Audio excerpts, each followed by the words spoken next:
Hello student, आज हम इस वीडियो में इक्विटी शेयर और प्रेफरेंस शेयर के बीच के डिफरेंस को डिस्कस करेंगे। तो इक्विटी शेयर होता क्या है, प्रेफरेंस शेयर क्या होता है और प्रेफरेंस शेयर के क्या टाइप्स हैं, ये सब हम ऑलरेडी डिस्कस कर चुके हैं। सो यहाँ पे सिर्फ डिफरेंस को देखेंगे।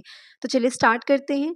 तो हम इसे टेबुलर फॉर्म में देखेंगे जहाँ पे बेसिस होगा, फिर इक्विटी शेयर क्या होता है और प्रेफरेंस शेयर क्या होता है। तो किन बेसिस पे हम इसको डिफ्रेंशिएट कर रहे हैं वो हम ये करके देखते जाएंगे। तो सबसे पहले हम बात करेंगे डेफिनेशन की। ठीक, तो अगर डेफिनेशन के पॉइंट ऑफ व्यू से कहें तो इक्विटी शेयर क्या होता है। इक्विटी शेयर एक ऑर्डिनरी शेयर होता है जो कंपनी में ओनरशिप को डिस्कस करता है कि कंपनी में क्या ओनर आप कितने के ओनर है ना, तो वो चीज़ आपकी इक्विटी शेयर होती है। जबकि प्रेफरेंस शेयर की बात करें तो प्रेफरेंस शेयर वो होता है जिसके पास प्रेफरेंशियल राइट रहता है। प्रेफरेंशियल राइट मतलब प्रायोरिटी राइट रहती है।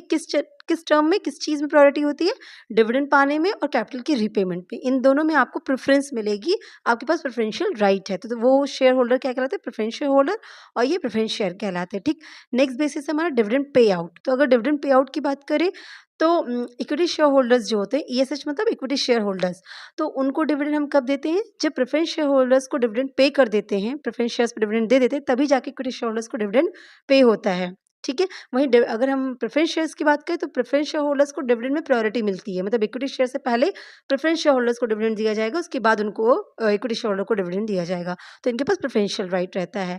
फिर बात करें डिविडेंड रेट की, तो इक्विटी शेयर होल्डर्स की बात करें या इक्विटी शेयर्स जिनके पास होते हैं, तो उनके पास कोई फिक्स रेट ऑफ डिविडेंड नहीं होता है कि उनको फिक्स रेट से डिविडेंड मिलने वाला है। ये बात डिपेंड करती है बोर्ड ऑफ डायरेक्टर्स पे कि वो कितना डिविडेंड बांटेंगे, और वो डिविडेंड देंगे या नहीं देंगे ये भी इस बात पे डिपेंड करता है कि कंपनी की परफॉर्मेंस कुछ सालों में कैसी रही है। तो कंपनी प्रॉफिट कमा रही है, अच्छा परफॉर्म कर रही है, तो बोर्ड ऑफ डायरेक्टर डिसाइड कर सकते हैं कि वो डिविडेंड डिस्ट्रीब्यूट करेंगे, और जब डिविडेंड डिस्ट्रीब्यूट करेंगे तो कितना करना है वो भी उनके ऊपर है कि कितना इक्विटी शेयर होल्डर को मिलेगा। पर प्रेफरेंस शेयर होल्डर की बात करें तो उनका डिविडेंड का जो रेट होता है या जो अमाउंट की बात करें वो फिक्स्ड होता है। ठीक है, वो ऐसा नहीं कि डिसाइड किया जाएगा, कंपनी के परफॉर्मेंस को देखा जाएगा, इस बार प्रॉफिट हुआ है कि नहीं ये सब देखा जाएगा, ये सब कुछ भी नहीं। उनको डिविडेंड मिलना फिक्स है। ठीक, नेक्स्ट बेसिस है वोटिंग राइट्स। तो जो इक्विटी शेयर होल्डर्स होते हैं उनके पास वोटिंग राइट्स होता है, वो वोट कर सकते हैं। जब मीटिंग्स होती है तो उसमें रेजोल्यूशन पास करने के लिए वोटिंग की जाती है, तो इक्विटी शेयर होल्डर के पास वोटिंग का राइट होता है। जबकि प्रेफरेंस शेयर होल्डर्स के पास ऐसा कोई राइट नहीं होता है, वो कोई भी वोट नहीं कर सकते हैं। ठीक है, नेक्स्ट बात करें कन्वर्जन की, कन्वर्टेबिलिटी की बात करें तो जो इक्विटी शेयर्स हैं वो प्रेफरेंस शेयर्स में कन्वर्ट नहीं हो सकते, जबकि प्रेफरेंस शेयर्स को हम इक्विटी में कन्वर्ट कर सकते हैं। ठीक है, मतलब जैसे कन्वर्टेबल इक्विटी प्रेफरेंस शेयर है, तो कन्वर्टेबल प्रेफरेंस शेयर क्या होते हैं, जिनको इक्विटी शेयर में कन्वर्ट किया जा सकता है। तो प्रेफरेंस के पास ऑप्शन होता है, अगर वो कन्वर्टेबल प्रेफरेंस शेयर है तो वो इक्विटी में कन्वर्ट हो सकते हैं, जबकि वहीं इक्विटी शेयर्स के पास ऐसा कोई ऑप्शन होता ही नहीं है। ठीक, नेक्स्ट बात करें रिडेम्पशन की, तो देखिए रिडेम्पशन मतलब रिडीम करना, रिपेमेंट करना। तो इक्विटी स्टॉक्स जो होते हैं वो कभी भी रिडीम नहीं होते through out the companies life. Company का पूरा जो वर्किंग लाइफ है, जब तक कंपनी चल रही है, वो इक्विटी शेयर होल्डर्स को उनके पैसे वापस नहीं करती है। अगर कंपनी चल रही है तो चलने दीजिए, इक्विटी शेयर होल्डर को प्रॉफिट में उनके कैपिटल में अप्रिसिएशन मिलता है, उनका कैपिटल, उनके शेयर्स की प्राइस बढ़ती है, जिससे उनको टोटल कैपिटल में इंक्रीज हो रहा होता है। बट उनको ऐसा नहीं कि उनका जो उन्होंने पैसा लगाया वो वापस किया जाएगा। अगर कंपनी अच्छे से चल रही है, रन कर रही है प्रॉपर, तो इक्विटी स्टॉक्स को रिडीम नहीं किया जाता।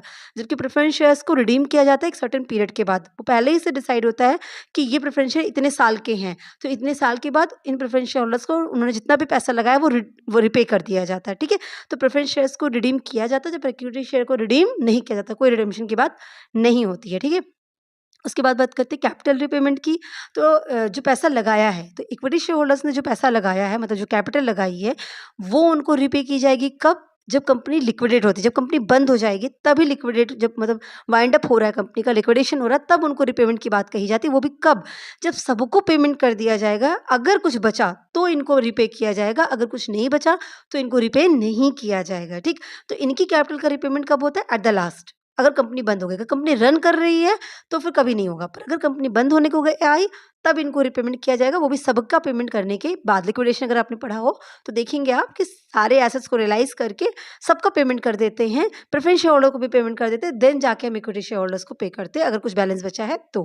ठीक, वहीं प्रेफरेंस शेयर्स की बात करें तो इनको इक्विटी शेयर होल्डर से पहले रिपेमेंट मिल जाता है। मतलब अगर पैसा बचा तो फिर प्रेफरेंस शेयर होल्डर को पहले पैसा दिया जाएगा, उसके बाद अगर कुछ बचा तो इक्विटी शेयर होल्डर को मिलेगा, अगर नहीं बचा तो नहीं मिलेगा। पर अगर बचा है तो प्रेफरेंस शेयर होल्डर को पहले मिलेगा। तो मतलब इक्विटी शेयर होल्डर से पहले कैपिटल को रीपे करने का भी जो पावर है वो किसके पास है, प्रेफरेंस शेयर होल्डर के पास है कि उनको पहले रिपेमेंट मिलेगी। ठीक है, ये वाइंड अप के केस में हो गया कि कंपनी बंद हो रही हो तो। ठीक, अब बात करते हैं बोनस शेयर की।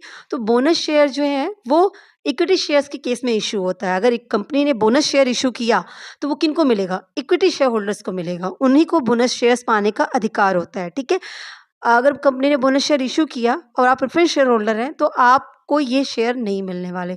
Bonus share preference share holders को नहीं मिलते हैं, बोनस शेयर सिर्फ इक्विटी शेयर होल्डर्स को मिलते हैं, ये उन्हीं को इंटाइटल्ड किए जाते हैं, उन्हीं के पास ये पावर होती है कि वो ये बोनस शेयर पा सकते हैं। ठीक है, बात करें एरियर ऑफ डिविडेंड की, तो इक्विटी शेयर होल्डर्स के पास ऐसा कोई वो नहीं है, पावर, कोई भी राइट नहीं है कि उनको एरियर मिले डिविडेंड का, मतलब बकाया डिविडेंड मिले।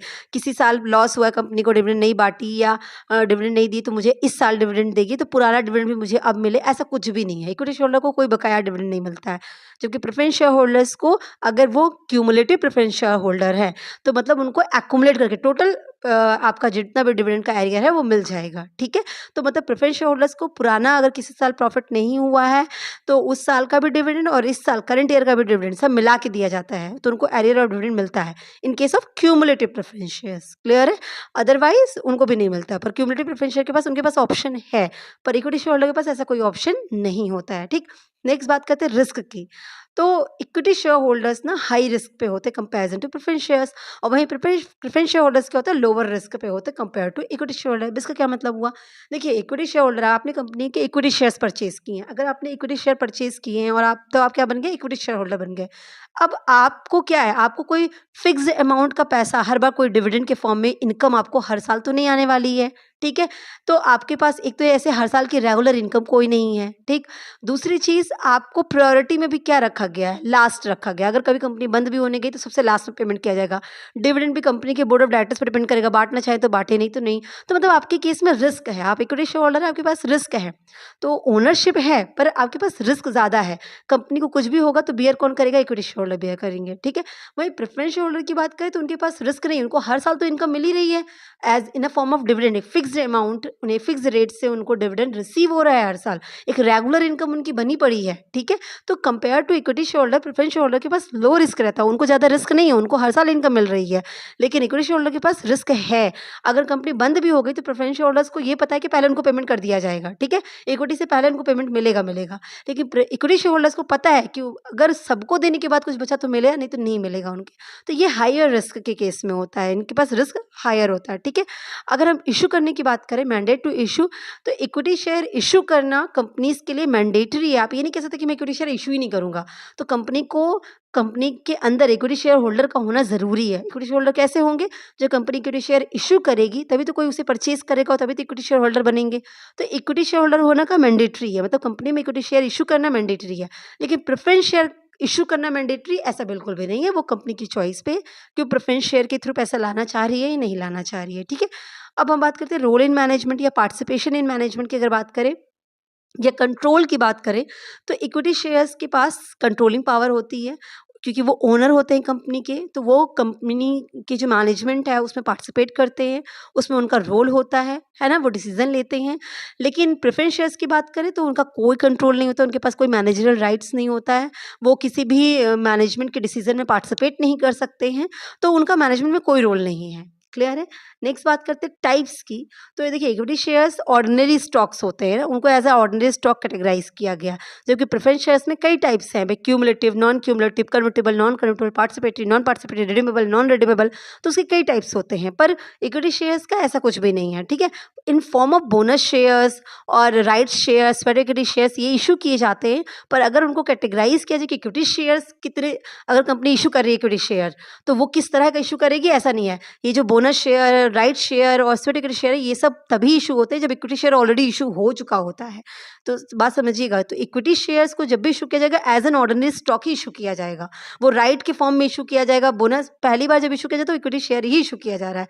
प्रेफरेंस शेयर को अगर इशू कर रही है कंपनी तो वो किसी भी फॉर्म में इशू कर सकती है। ठीक, हाँ, एक बार इक्विटी शेयर इशू हो गए तो कंपनी अगर चाह रही है तो वो राइट इशू ला सकती है। कंपनी और पैसा लाना चाह रही है तो फिर वो मतलब राइट इशू या बोनस शेयर लाके या स्वेट इक्विटी शेयर इशू करा सकती है, बट अदरवाइज पहले इसको इक्विटी शेयर ही इशू करना होगा। तो इसलिए टाइप्स में कहें तो ये ऑर्डिनरी स्टॉक की तरह ही कैटेगराइज़ होती है, ठीक? अगर इन्वेस्टर की बात करें कि ऐसे इन्वेस्टर्स इन्वेस्ट करते हैं तो बट ऑब्वियस सी बात है, इक्विटी शेयर्स कैसा रिस्की है, रिस्की प्रोफ़ाइल है, तो वो ही इन्वेस्टर्स में इन्वेस्ट करेंगे जो रिस्क टेकिंग होंगे, मतलब जो रिस्क लवर इन्वेस्टर्स होते हैं, जिनको रिस्क लेना पसंद है, तो वो इन्वेस्टर्स के लिए इक्विटी शेयर में इन्वेस्ट करना सूटेबल है, वो इन्वेस्ट कर सकते हैं।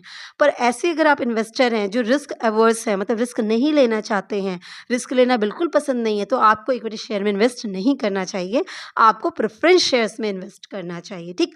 तो प्रेफ़रेंस शेयर सूटेबल है रिस्क अवर्स इन्वेस्टर्स के लिए, वहीं पे इक्विटी शेयर प्रेफ़रेबल है किसके लिए? रिस्क टेकिंग इन्वेस्टर्स के लिए। तो ये मतलब ऑलमोस्ट 11-12 पॉइंट्स हैं जिनके बेसिस पे हमने इक्विटी शेयर और प्रेफ़रेंस शेयर को डिफरेंशिएट किया है। तो आई थिंक आपको क्लियर हुआ होगा कि क्या होता है इक्विटी शेयर और क्या है preference share. So wish you all the best. Thank you so much.